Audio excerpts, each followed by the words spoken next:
Hello, everyone. Thank you for joining our presentation. We'll be presenting on scabies today. My name is Josue Vega. And I'm Emma A. I'm Emma T. My name is Wakanda. And I'm Lydia. For today's presentation, we want you all to get creative and join us through this scenario. The World Health Organization is awarding a series of grants to help reduce neglected tropical diseases in endemic regions or institutions. You as a participant are currently a program administrator, and you're joining us, the International Scabies Elimination Task Force, in seeking funding to help fund an intervention program. As a requirement for these grants, we need to submit several case studies that report the following information, including risk factors, definition, transmission, diagnostics and treatment, as well as a comprehension of disparities. And we'll be providing a scenario. So if you have a moment, please take a screenshot and refer to this through our presentation. Scabies. Go ahead, Jose. To begin, scabies, we'll be talking about the epidemiology of scabies. So what is scabies? Scabies is an infestation of the skin that is caused by the human itch mite. The scabies mite is really small, it's microscopic, and it cannot be seen by the human eye. But when someone becomes infected with the mite, it burrows into the upper layer of the skin, which is also known as the epidermis. Once it burrows in there, it lives there and starts laying its eggs. Scabies is an uncommon STI because it can be transmitted through prolonged close contact with someone that has scabies. So when people have sex and have close physical contact, scabies can be spread. Next slide, please.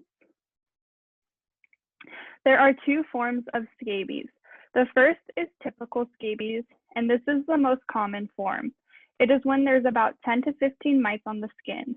As you can see in the picture below, someone with typical scabies will develop a pimple-like rash that causes severe itching, especially at night. It is usually spread by direct, prolonged skin-to-skin touching with an infected person.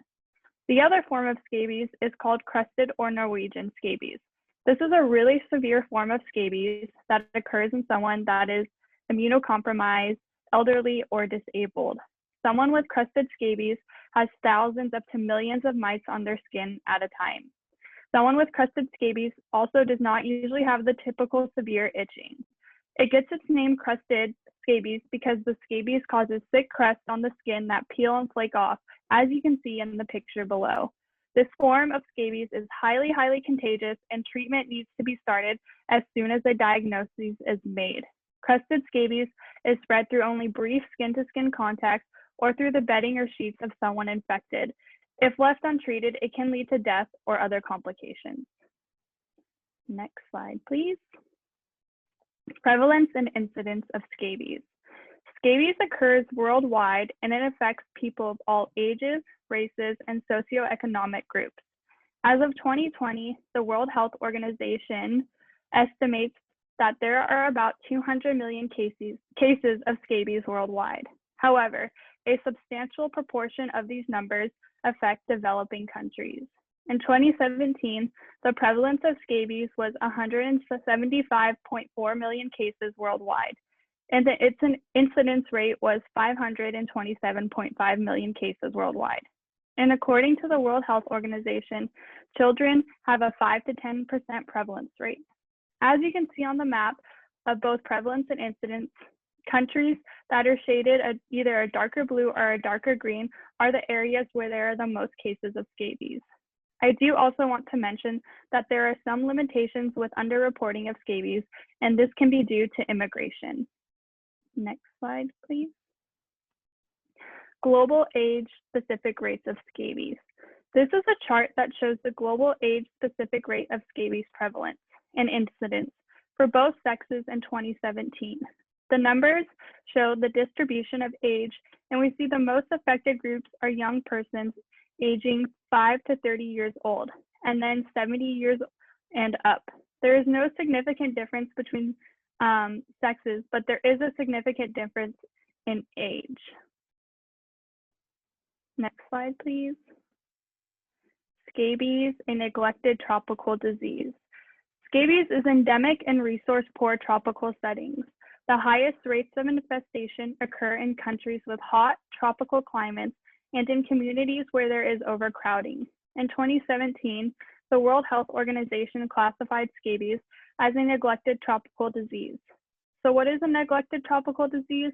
The CDC defines neglected tropical diseases as a group of parasitic and bacterial diseases that cause illness to 1 billion people globally. These diseases affect the world's poorest people and usually leave these people in a cycle of poverty and disease. And currently, there are 17 diseases that are classified as neglected tropical diseases. Here is a world map that shows where there are neglected tropical diseases. And as you can see, some places in Africa and South America have up to 5 different kinds of neglected tropical diseases that people suffer from. Next slide, please.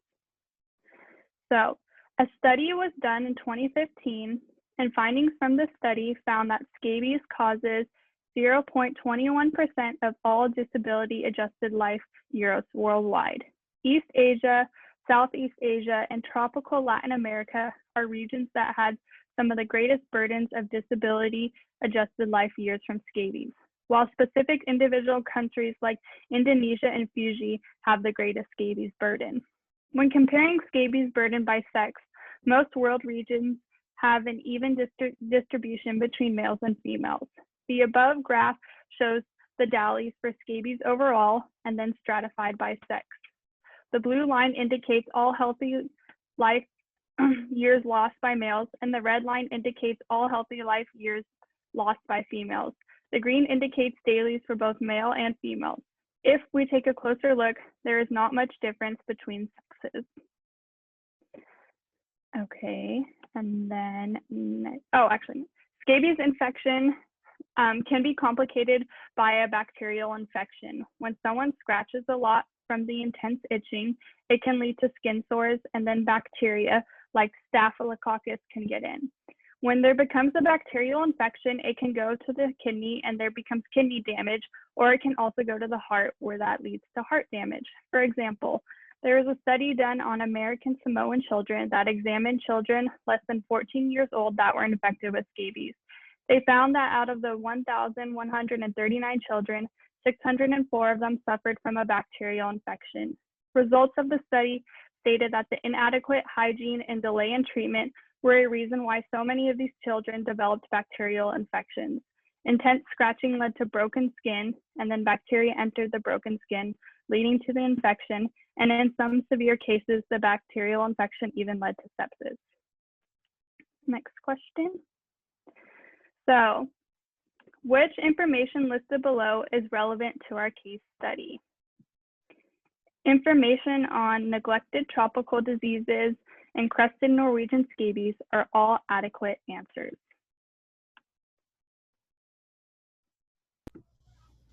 Next, I will be going over the risk factors for scabies. This will include proximity, age, compromised immune system, and employment. Next slide, please. The first risk factor is proximity. So as scabies does not discriminate, it is able to affect anyone regardless of race or social class. When it comes to proximity, living in close proximity to others, such as internment camps, as well as some third world countries where individuals live, mostly packed in quarters, are also a risk of acquiring scabies. It's in these type of environments that scabies can spread very easily. Other than geographic location, institutions such as nursing homes, extended care facilities, and prisons are often sites of scabies outbreaks, as well as childcare facilities being also a common site for scabies infestations. Next slide. Compromised immune system. People at an increased risk for scabies are people with chronic health conditions that weaken the immune system, such as HIV or chronic leukemia, as well as transplant recipients. Another group of individuals who are also at risk are people with problematic skin. The risk is great due to their skin already being compromised from their condition. And lastly, older people in nursing homes. Next slide. Age. Children were the largest age group diagnosed with scabies, especially within third world countries, where the prevalence of scabies is higher among children and adolescents than in adults. The high prevalence of scabies is attributed to poverty, poor nutritional status, and homelessness within these underdeveloped countries. Within developed countries, scabies affects more older adults. This is due to scabies being found more in long-term care facilities, hospitals, and areas of overcrowding. Next slide. Employment. Where one works may also put them at a greater risk of acquiring scabies, such as being employed as a healthcare worker where a patient may be undiagnosed, or being a prison worker or working at a detention center. An example can be seen in a report from Taiwan. In this report, it showed that a scabies patient may transmit scabies to 50% of the patients and staff on the same floor. Additionally, lack of appropriate PEE may be also an attributing risk factor. Next slide. So, what risk factors can we apply to our case report? We have age, proximity, and close contacts. Okay. Now I'll be going over transmission. Like it was mentioned earlier, scabies is the result of an infestation with a mite that is transmitted by direct, prolonged skin-to-skin contact with an infested individual. Contact generally must be prolonged, so like a quick handshake or a hug usually will not spread scabies. Scabies is spread easily to sexual partners and household members, and in adults, scabies is frequently sexually acquired. Because the mite can only live away from human skin for a brief time, typically 24 to 36 hours, only limited transmission occurs through fomites such as clothing, towels, and bedding used by an infested individual. However, this kind of indirect spread can occur more easily when the infested individual has crusted scabies. It's also important to note that humans are the source of infestation and that animals do not spread human scabies.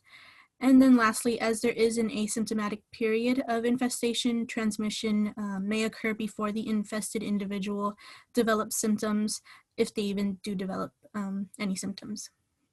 Next, please. So now I'll be going over the life cycle of the scabies mite, which goes through 4 stages in its life cycle: egg, larva, nymph, and adult. After infesting a human host, the first thing that happens is the adult female burrows into the epidermis, depositing about 2 to 3 eggs per day. Then they hatch as larvae in 3 to 4 days. After hatching, the larvae migrate to the skin surface and then burrow into molting pouches, which are shorter and smaller than the adult burrows.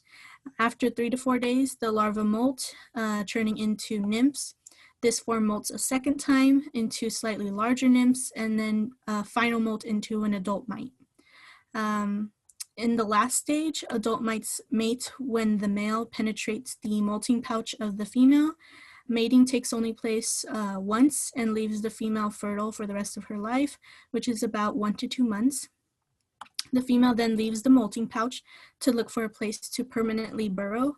And once she finds the site, the female creates a characteristic S-shaped burrow, laying eggs in the process. Under favorable conditions, about 10% of her eggs will eventually give rise to adult mites, and the average adult infestation is approximately 10 to 15 mites. As you can see on the image to the right, the areas highlighted in red are where scabies mites are often found, so between the fingers and on the wrists. The areas highlighted in pink represent common sites where rashes may occur. Next, please. So as far as symptoms, if a person has never had scabies before, symptoms may take 4 to 8 weeks to develop.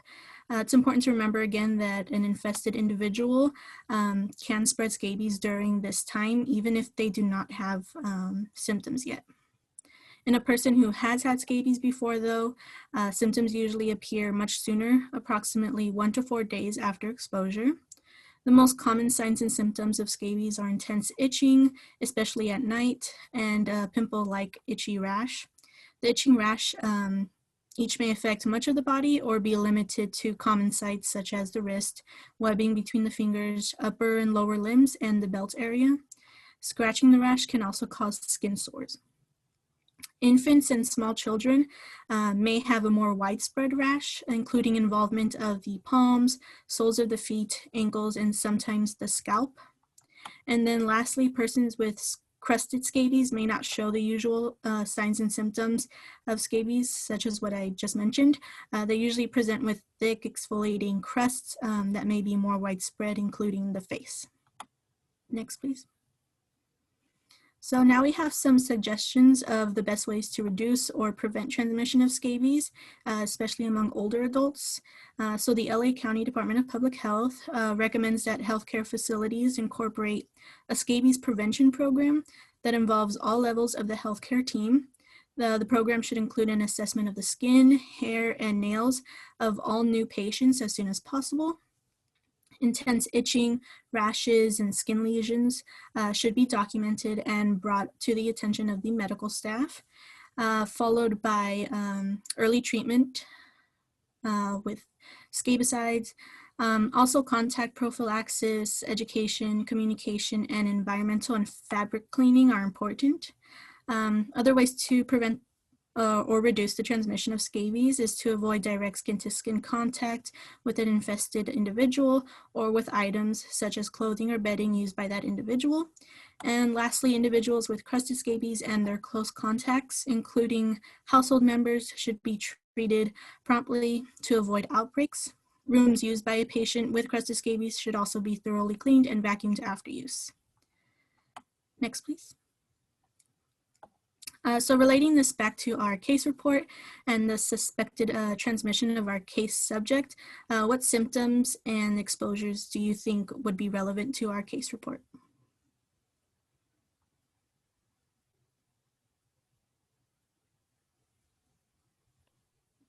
Okay, next slide.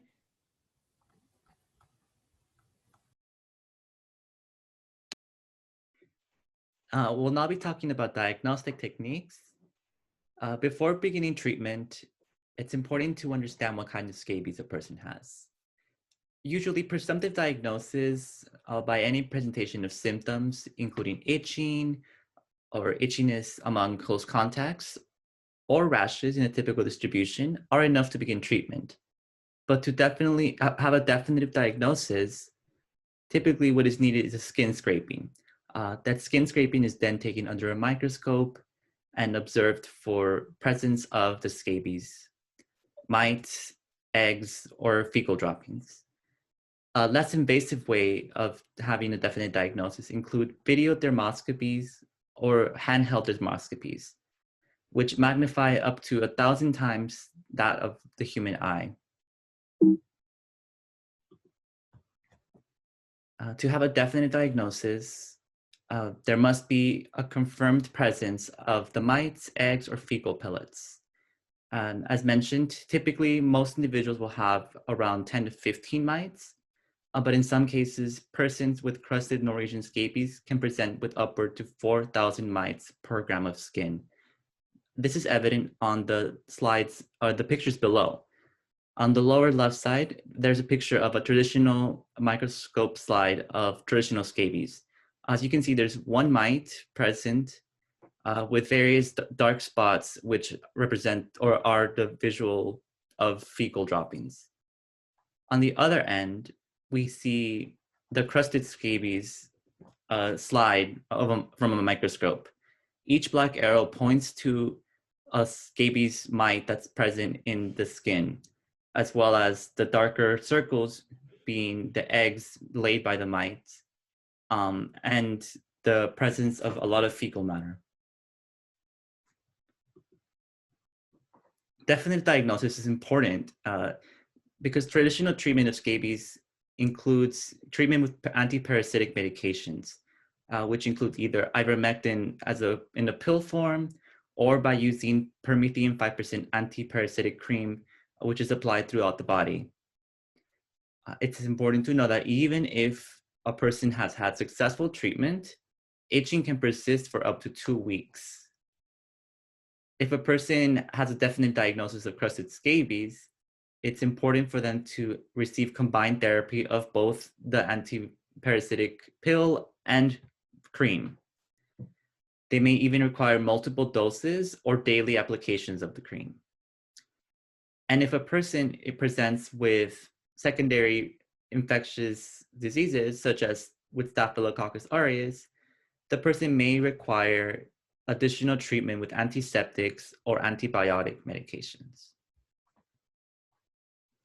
And again, relating to our case study, what diagnosis or treatments are relevant? If you were thinking about handheld dermoscopy or treatments with any antiparasitic medication, then you are thinking along the right lines. Disparities. Disparities are the preventable differences in the burden of disease as well as in the opportunity to achieve optimal health. You can further look into how the determinants of health, such as social, personal, economic, and environmental factors, influence disparities seen with scabies. Some disparities that further hinder the reduction of scabies are poverty, age, and location. Poverty plays a major role in disease distribution. Studies have found that poverty helps ensure ongoing transmission, facilitates unusual methods of spreading infection agents, and increases the chance of exposure. There are many causes of poverty: social structure, low levels of education, limited employment opportunity, as well as cultural norms can be a cause of poverty. In my research, I found a positive correlation between overcrowded, poverty, and scabies. Overcrowding has a significant effect on the spread of scabies because of the fundamental role of direct physical contact and person-to-person transmission. Also, poverty leads to other problems such as poor nutritional status, which can contribute to the weakening of the immune system of the individual, making them at a higher rate of infection. A cross-sectional study done in 3 rural villages across northern Nigeria used 500 participants to examine scabies, as well as to collect socio-demographic behavioral data. Data from the surveys found that poverty-related variables such as illiteracy, low household income, absence of solid floor inside the home, and overcrowdedness is associated with higher prevalence of scabies. Also, sharing beds and pillows was highly associated with scabies because of the close contact. I found it interesting that scabies has been seen in time of war of displaced people. For example, in concentration camps, there were separate blocks dedicated to scabies.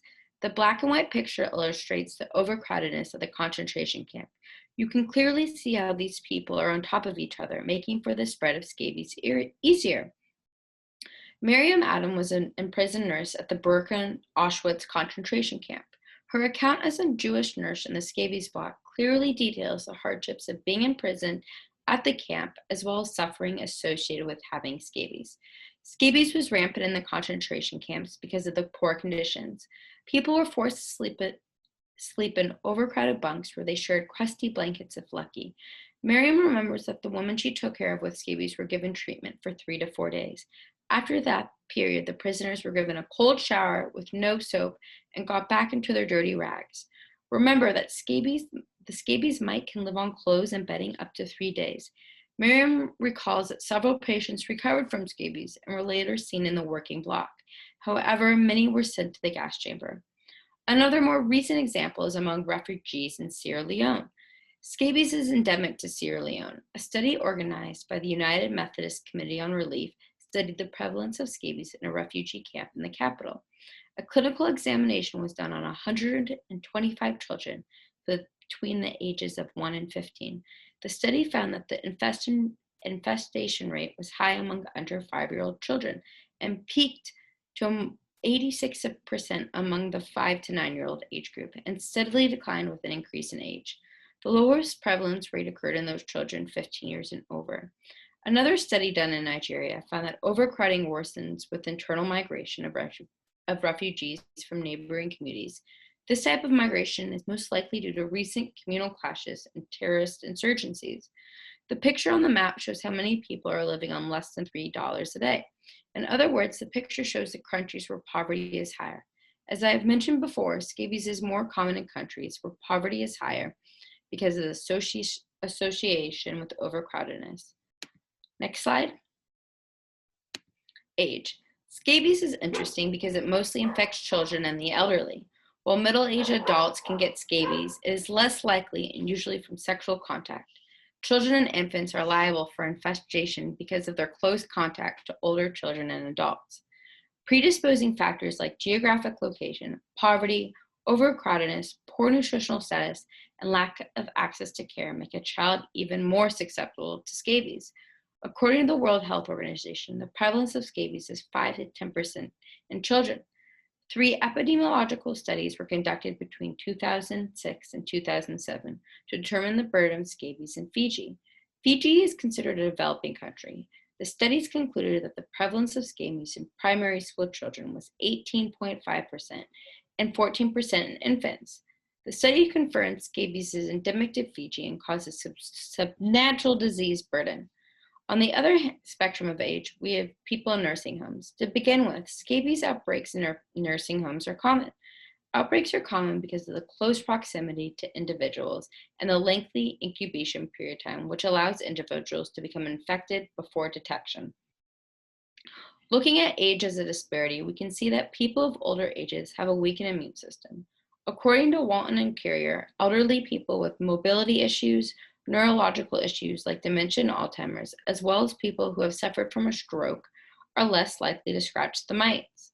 The less likelihood of scratching is related to the development of localized crusting in the affected areas. The first picture shows scabies in an elderly patient at a nursing home. The second picture shows scabies in an 11-year-old girl in Indonesia. Next slide. Location. Studies have confirmed the greatest disability adjusted life year, DALY, associated with scabies are for people in East Asia, Southeast Asia, Oceania, Latin America, and South Asia. Location can be seen as a disparity because of difference in climate, as well as the country's economic status. In tropical climates, the rates of scabies is up to about 25%. In places like the South Pacific, Northern Australia, and India, rates are up to 50%. In Fiji, Vanuatu, and the Solomon Islands, prevalence of scabies among children is estimated to be 18.5%, 24%, and 25%, respectively. According to the United Nations Conference on Trade and Development, the Solomon Islands and Vanuatu in the South Pacific are listed as one of the least developed countries, meaning poverty is higher.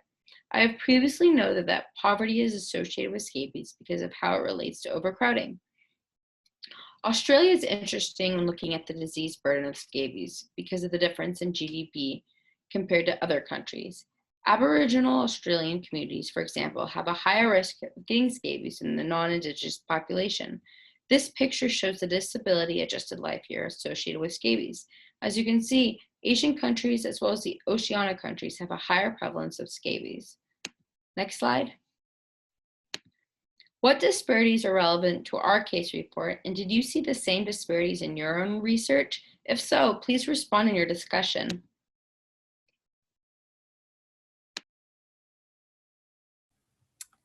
We will now be going over some evidence-based suggestions that we found in regard to reducing and preventing scabies. One article we found focused on the management of scabies in long-term care facilities. A review of institutional scabies outbreaks globally revealed that 48% of the outbreaks occurred in residential care facilities for the elderly. And although treatments are available, prevention and control of scabies continues to remain a challenge. Some recommendations for the management in long-term care facilities include early isolation and treatment of the index case, contact tracing, along with the education of health staff and family members, and environmental disinfestation. Most scabies infestations are treatable with scabicides, and in a review of interventions for scabies, permethrin was found to be more effective than others. Close contacts of individuals diagnosed with scabies should be treated simultaneously. It's essential that steps for environmental disinfestation take place alongside the medical treatment. So isolation rooms should be cleansed thoroughly. Residential and care facility staff should avoid direct skin-to-skin contact by using PPE, such as gowns and gloves. And then lastly, infested individuals' bedding, clothing, and towels should be separately machine washed. Next, please. Another article we found goes over the application of the novel Identify, Isolate, and Inform tool, or the 3I tool for identification and management of scabies.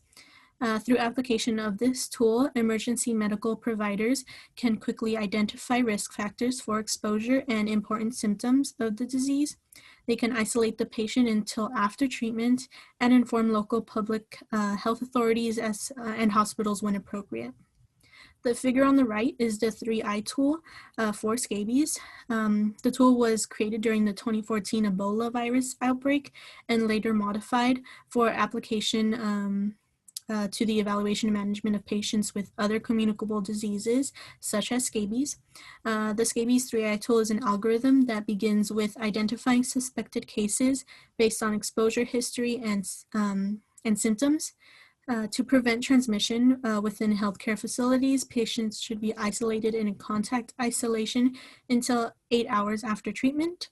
Proper use of infection control measures should be observed when handling patients with potential scabies infestations. Identification and treatment of close contacts is also an important step in controlling the spread of the infestation.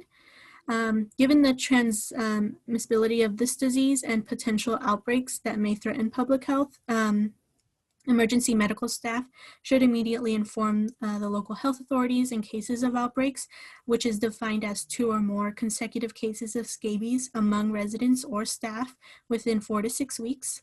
Additionally, cases of crusted scabies should be isolated immediately, and all close contacts should be informed and treated. The article concludes that prompt recognition of transmittable diseases like scabies by emergency healthcare workers is needed to mitigate the spread.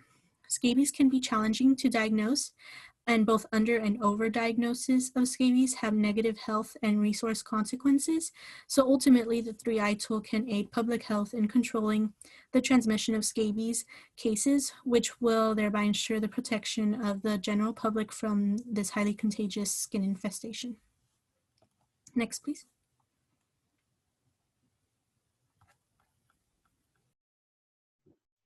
Another evidence-based suggestion is the mass distribution of preventative chemotherapy medication or antiparasitic medication, which is generally safe to use even for persons without parasites. Mass drug administration campaigns depend on being able to provide antiparasitic medication as a preventative measure to all people in the population. MDAs, also, as they are also known, are an important factor in the eradication or elimination of several parasitic neglected tropical diseases and have been used successfully in tropical regions, prisons, asylum centers, and also long-term facilities. While some limitations can include the price being expensive per medication, biases in coverage or not being able to reach to everyone, and also a lack of environmental controls. As mentioned, environmental disinfestation is really important in making sure scabies prevents reinfestation. With that, thank you so much for joining our presentation. And please, on our class discussion board, let us either know about suggestions you've thought about or seen to prevent scabies transmissions, or any other information that you think should be included in our case study that we discussed.